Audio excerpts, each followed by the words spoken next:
Сәлем баршаңызға. Бүгін бізде жай ғана судан өзбек тандыр наны. Видеоны соңына дейін көріңіздер. Менің каналыма тіркеліңіздер, лайк басып қолдап қойыңыздар. Ұнның үстіне құрғақ дрожжды қосамыз және де 2 ас қасық тұз қосамыз. Және де 1 ас қасық шекер қосамыз. 60 грамм ертілген маргарин және де 450 грамм жылы су құямыз да жақсылап араластырып қамыр илейтін боламыз.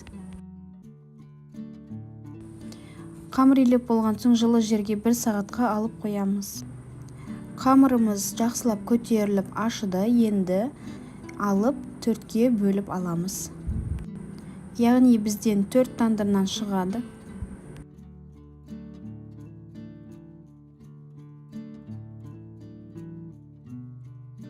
Қамырды зуала етіп, бетін жауып 10 минутқа қойып қоямыз.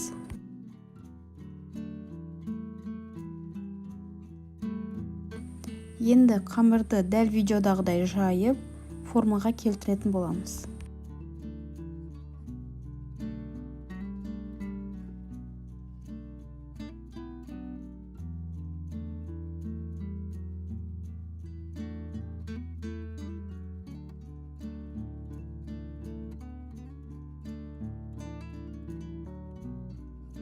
Қамырдың шетін жұқа етеміз, себебі піскен кезде әдемі болып көтеріледі.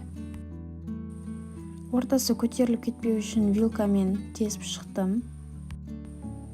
Сосын бетіне жұмыртқа жағып, ортасына күнжет септім.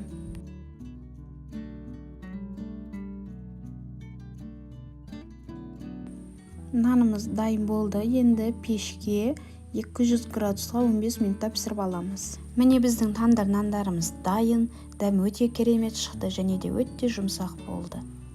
Видеоның соңына дейін көргендеріңізге рахмет.